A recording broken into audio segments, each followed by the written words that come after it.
दत्तगुरू मित्रांनो, अक्कलकोट हे एक छोटेसे गाव होते. श्री स्वामी समर्थ इसवी सन 1856 मधील अश्विन महिन्यात अक्कलकोटमध्ये बुधवार पेठेजवळ असलेल्या खंडोबा मंदिराच्या ओट्यावर येऊन बसले होते. त्यावेळी रस्त्यावरून काही गुराखी चालले होते.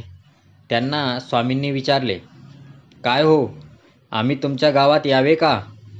तेव्हा गुराखीने त्यांना उत्तर दिले, "नक्की या, आमच्या घरची भाजी भाकरी खा."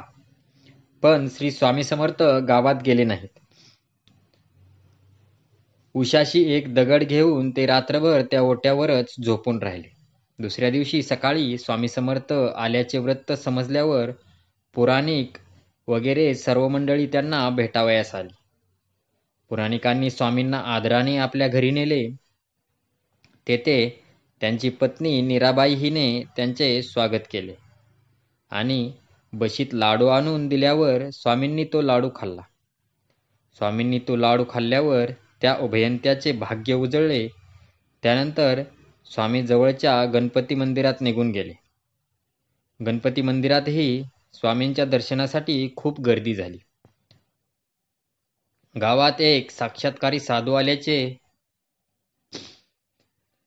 वृत्त समजताच अक्कलकोटचे मालोजीराजे आपल्या दाजीबा भोसले ह्या कारभाऱ्यासह स्वामींच्या दर्शनास आले. मालोजीराजांनी स्वामींना नारळ आणि हार अर्पण करून अत्यादराने वंदन केले.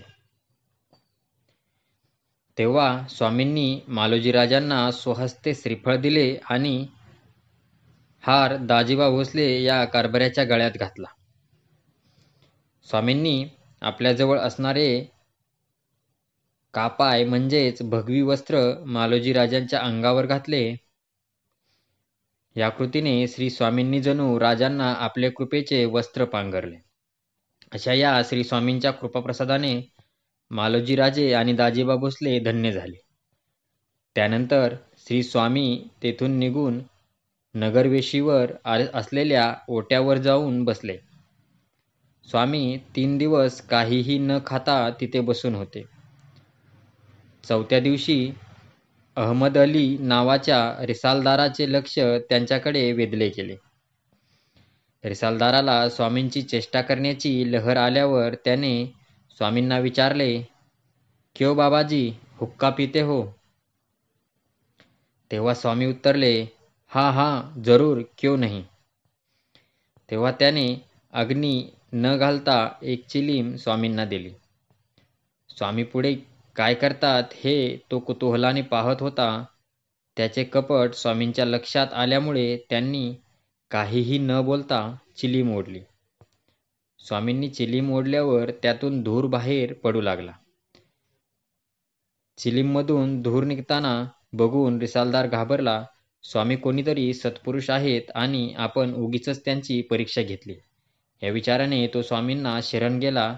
स्वामींना शरण गेल्यावर रिसालदाराने स्वामींचे पाय धरले आणि त्यांची क्षमा मागितली, कारण त्याच्या मनात स्वामींविषयी भक्तिभाव निर्माण झाला होता.